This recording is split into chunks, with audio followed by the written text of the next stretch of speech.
Hey everybody, it's Nate with Sauce Ain't the Boss here again, and today is day number 127 of quitting alcohol. Today I just wanted to share with you guys my personal story on alcohol, how I went from being a non-drinker to a alcoholic, for lack of a better term, kind of my history, how I grew up, and maybe what caused me to drink. You may find some similarities in your own story, or maybe you drink for completely different reasons, but this may help some of you understand, or maybe if you have a significant other or somebody in your life that drinks, how they got to where they are and what it's like.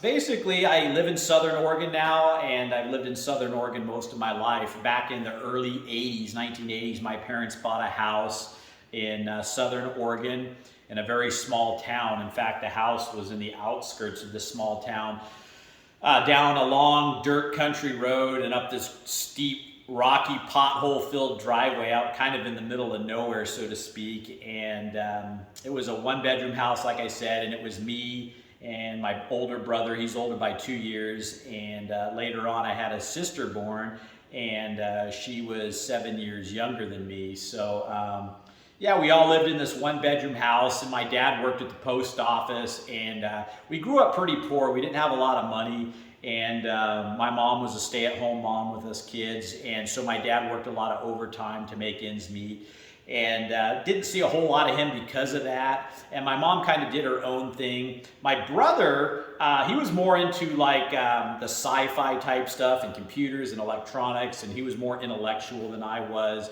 And I really liked my brother, but when it came to like doing stuff together, I was more the kid riding the bicycles and building forts and kind of, running all over the place and being kind of just that typical kid from the 80s, always outdoors and getting skinned knees and stuff. And we got along well, just didn't like the same things, had the same interests. So being that my dad wasn't there much, my mom did her own thing, my brother, and so I kind of grew up kind of having to do things, find things to do on my own. And there was a lot of times, being that there were no neighbor kids around there to play with or anything, and just kind of being out in the middle of nowhere, where I felt a lot of boredom at times. And so I kind of learned to hate that feeling a little bit of always trying to find something to do. And don't get me wrong, I came up with things to do a lot of the time, but it was just kind of always kind of fending for myself to try to figure stuff out. And then like I say, later on, my sister was born.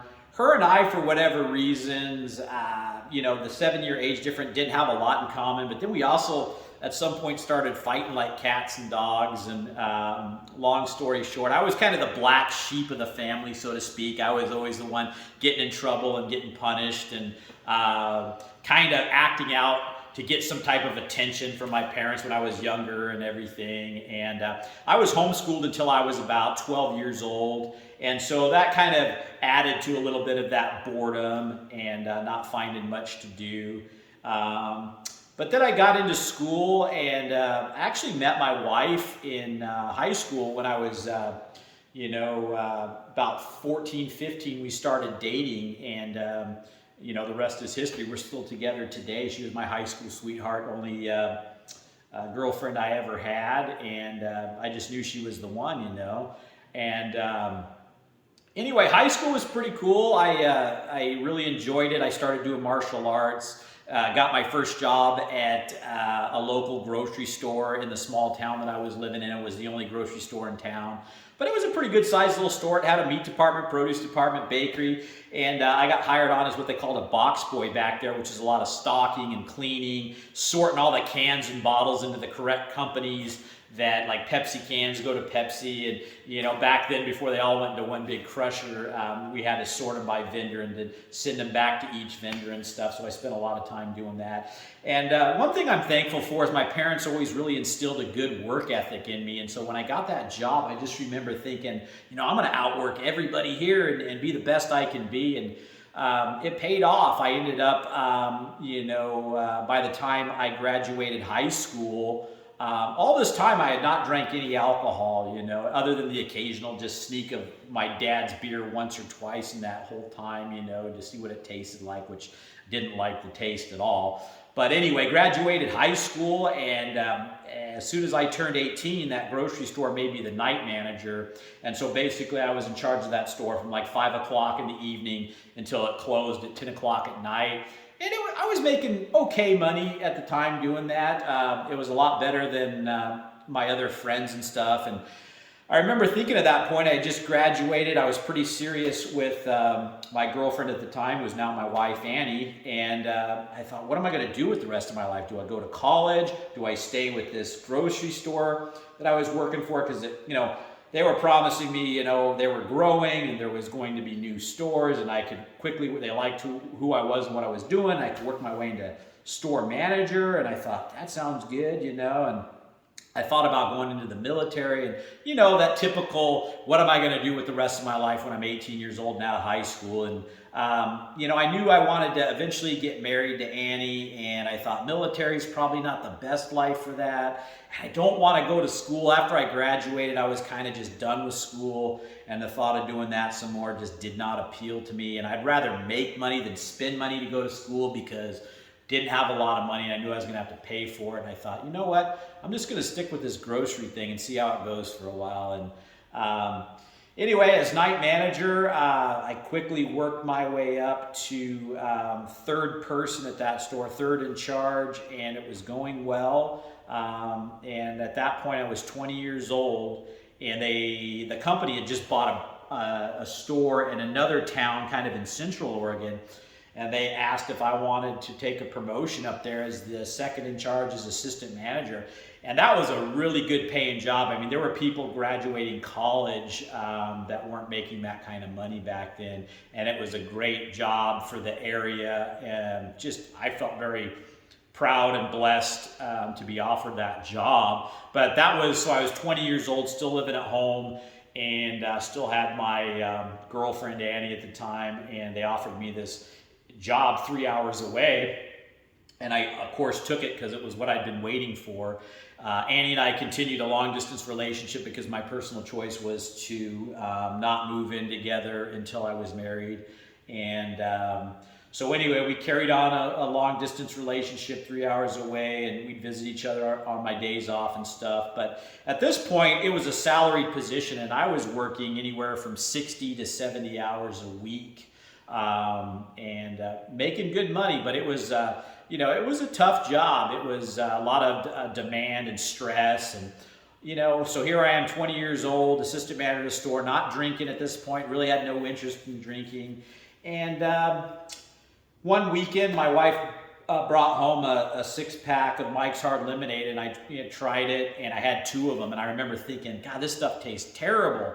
I started feeling woozy from the alcohol from the 2 I had, and I thought, I'd rather just have regular lemonade. Why do people drink this crap, And Mike's Hard Lemonade had just come out on the market, so it was kind of a big deal, and I thought, well, I'll give it a shot, and didn't like it. Woke up the next morning with a headache and kind of woozy, and I thought, this is horrible. And I'm never drinking again, Why would anyone do this? And it must have been 6 months. In fact, I went through my 21st birthday, didn't drink. And then I think I got invited to a pub that was in that town after work by some buddies from work. And I had a couple beers, and it was okay. I didn't think much of it. And that kind of became a routine of, once or twice a week I would do that after work. And I was just an occasional drinker. And that was just something to kind of do and hang out in this pub after work, and kind of let off some steam with some coworkers and that kind of thing. And so at this point, I'm still working a lot of hours and had a lot of stress, but not drinking really a lot. Just did it for the social thing once in a while. And then I was pretty much determined at that point to marry Annie, and I wanted to propose to her. And right about that time, they offered me another job in another town that was, about an hour away. And they had just built this huge brand new store. And so I proposed to Annie, and then we were going to get married and then move into a place there together, which we did. at that point after getting married. And then I didn't drink at that point, started this new stressful job at this big store. That big store right out of the gate was going to be a problem because they built too big of a store for the community it was in, and it was just one of those deals where it was doomed from the start. And so there was a lot of stress and pressure and a lot of long hours trying to make this store work, even though it just was not right for the community. And put in a lot of hours. And my wife was working, we were married then, and she had a waitress job at a restaurant, and her hours were completely kind of opposite as mine. So I'd get home after work and she'd be just going to work, and I was just at home alone, bored a lot of the time. And so I would sit there and watch TV and drink beer, and Budweiser, Bud Light, that kind of thing. And before long, it had turned into a six-pack a night within a few months. And I remember thinking, whoa, this isn't good. I could have a problem here starting to develop if I'm drinking this much. And I remember at one point I even hid a six-pack of empty bottles behind a canoe we had in the garage because I was ashamed of how much I was drinking at that level. And I didn't want my wife at that time knowing I drank them. I thought, that's bad, I better hide this, and I don't want her to see I drank a six-pack. And of course she found the six-pack and she said, why is this back here? And I told her, and she was more bothered that I hid the empty bottles from her than, the fact that I was drinking that much. And I said, oh, I'll never, hide that. I'll just drink whatever I'm going to drink and let you know. And so at that point, I backed off for a while because that did bother me. And but then I went back to my old ways of drinking more and more beer. And then, long story short, beer started turning into wine because I was having to drink a lot of beer, and I didn't like how much bloat and the beer feeling of all that beer. So wine was a little bit more high octane, and felt lighter on me. So I started doing beer and wine. And then we had saved money and built a house up there in the town we were living in, and it was a nice place. No sooner than we moved into it, they offered me a store director job, which is what I'd been working towards back down in the area I live in now, actually, Southern Oregon, where I was originally from. And it was just, too good an opportunity and too good a raise to pass up. So we had only lived in this house we built for like 2 weeks, and then we had to move out and for my promotion down here.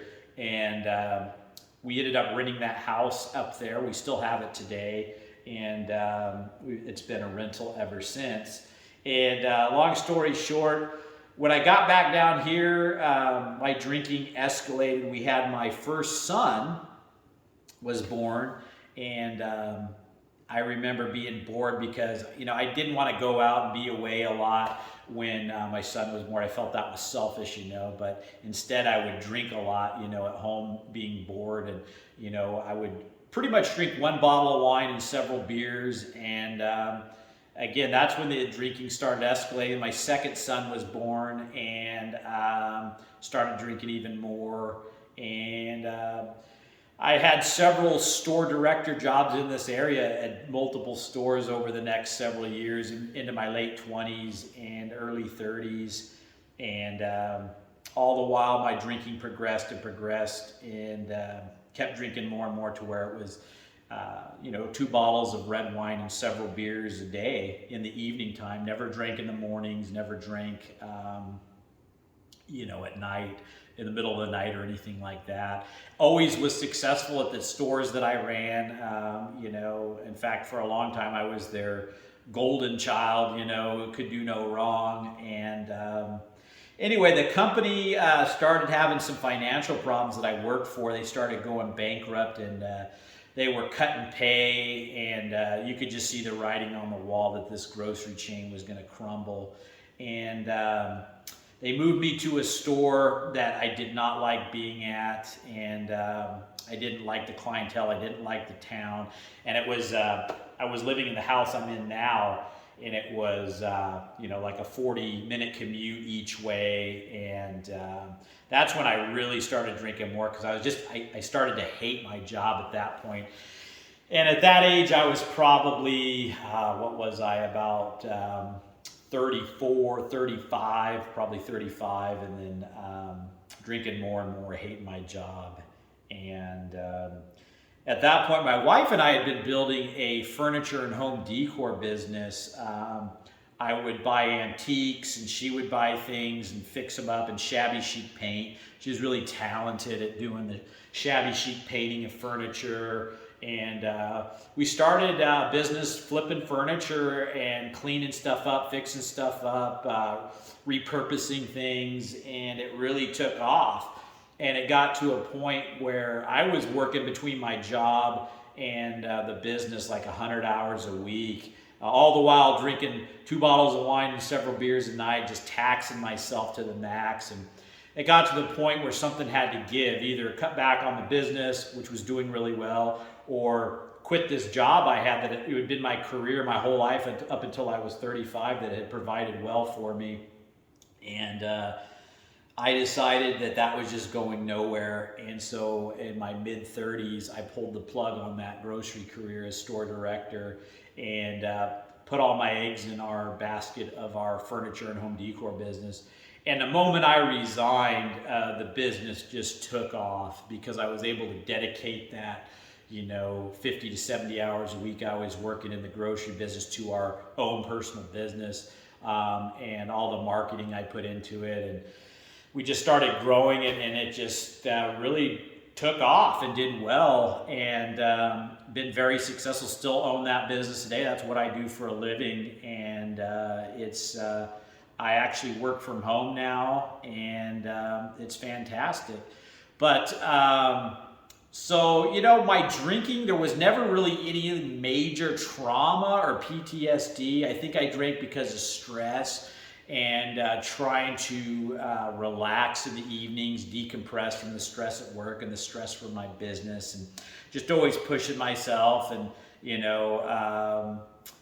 I focused a lot on my career. I should have put more focus on my family earlier on, and but I was just so hell-bent on making money and doing well at whatever I did. But anyway, all that time, the stress and the drinking and the long hours just started taking a toll on my health. My blood pressure was high. I was fat. My drinking was getting worse and worse. I started getting depressed and miserable. My business after I quit the grocery business, my stress went way down. But by that point, I was already just habit locked into my drinking, and it was something that I was just trapped in, that I felt like I couldn't get away from. And so I just kept drinking and drinking for the last, I've owned this business now for about 10 years. And up until July 27th of this year, I drank, every day in large quantities. And all the while, my health going downhill, my family didn't like my drinking. And I wasn't one of those like knockdown drunks all the time, but I would drink from 4 or 5 o'clock in the evening till midnight when I went to bed. And never drank during the day or at work or anything like that. Never drove, but was just that heavy, 12 plus drinks a night drinker. 12 to 15 drinks a night was what I drank every night for, that went on for about 15 years, all those years in the grocery and owning the business and stuff. It's just how I relaxed and decompressed. And but again, there was no, major death that caused me to drink, no PTSD type thing, no real abuse from my childhood. I mean, there was some maybe neglect things or just some things that, I hadn't dealt with correctly growing up in that isolated environment that kind of stuck with me and dealing with the boredom. And, so that's kind of it, guys. I mean, this year with my health falling apart, I mean, I wish I could say there was more interesting stuff to that story, but just, I woke up one day realizing that my drinking was out of control and I had to stop. And I tried quitting for, that happened in my late 20s. I knew I was out of control with it, when I was drinking a bottle of wine and a bunch of beers a night. And I tried stopping hundreds of times between my late 20s and, this year. And every time I quit, though, I would learn a little bit about where I was weak and where I was strong, what I can do different next time. And I remember thinking to myself, I got to get away from this alcohol. You know, it's just wrecking all these aspects of my life. And, you know, through all those attempts, I finally got to where I was July 27th of this year, where I shot that first video you can go back and watch, where I quit alcohol for good. And I had just gotten to a place where I realized how selfish what I was doing was. And my kids may grow up without a dad. I might not be there to watch them get married and have kids of their own. And my wife would not have me there for retirement. And just so many thoughts running through my head of just dying young because the way my health was going with my drinking and how selfish that was. And you know, I finally found the last piece of the puzzle on what I needed to quit drinking, and that was the accountability of doing these videos. You know, I had learned all these other different pieces along the way of trying to quit, and a voice in my head just kept saying, you've got to have some accountability, and you've got to start a YouTube channel. And that went nagging through my head for the last 5 years plus, you know, and I just kept resisting and resisting because I didn't want to deal with the shame and guilt of announcing to the world how much I drank, you know. And but here I am. So it's been you know, my life's been a good life overall. I wish I hadn't drank as much as I did, but that's what I'm trying to explain to you guys. I mean, drinking isn't one of those things where somebody has to have some major life event that makes them a drinker. Alcohol is a drug that you could easily become addicted to, and one day you can't really even pinpoint where it started, where you, quote, lost control. One day you just realize you have, and you're in the alcohol trap and you can't get out of it, or at least it feels like you can't. And that's where I spent, you know, at least 15 years. I drank for 20, but really, you know, wasn't trying to quit those first 5 years. But the last 15, I knew I had an issue and had to stop it, you know, and it took me this long to finally get here. And that's the one thing in ending I'd like to say is don't ever lose hope. Don't ever quit trying to quit. Just keep the faith and keep going, because that's what made the difference, you know. A lot of people, I think, go, I'll just never be able to quit, and they just finally throw in the towel and just keep going with the drinking. And you know, that can be a dangerous place to end up, you know. So if you have that voice in your head that wants you to quit, that voice ain't going anywhere. It's not going to get any more quiet. It's going to get louder until you finally quit the alcohol. And you're never going to have that peace I've talked about until you finally quit the alcohol, that inner turmoil where one side of you wants the alcohol, but this other part of you that's logical and coming from the right place wants you to stop. And those are two are just going to go at it every day of your life until you finally quit the alcohol and get that peace you've been looking for. So I'm thankful and happy to be away from the alcohol now. And that's kind of my story. If you've got any questions, please ask down below. Hope this wasn't too boring and too long a video. And like I say, nothing really major or thrilling about the story. It's just kind of, I mean, there's little things here and there I probably could have elaborated on, but you know, overall, you know, it's been a good life. My parents are still married. I still have my brother and sister, and you know, still have my wife and kids. And you know, I've been a very blessed person, and very thankful for that, and thankful to be away from the alcohol finally. So if you guys are getting anything out of these videos, give them a like, subscribe to the channel if you can, and remember, sauce ain't the boss, you are. You guys have a great day.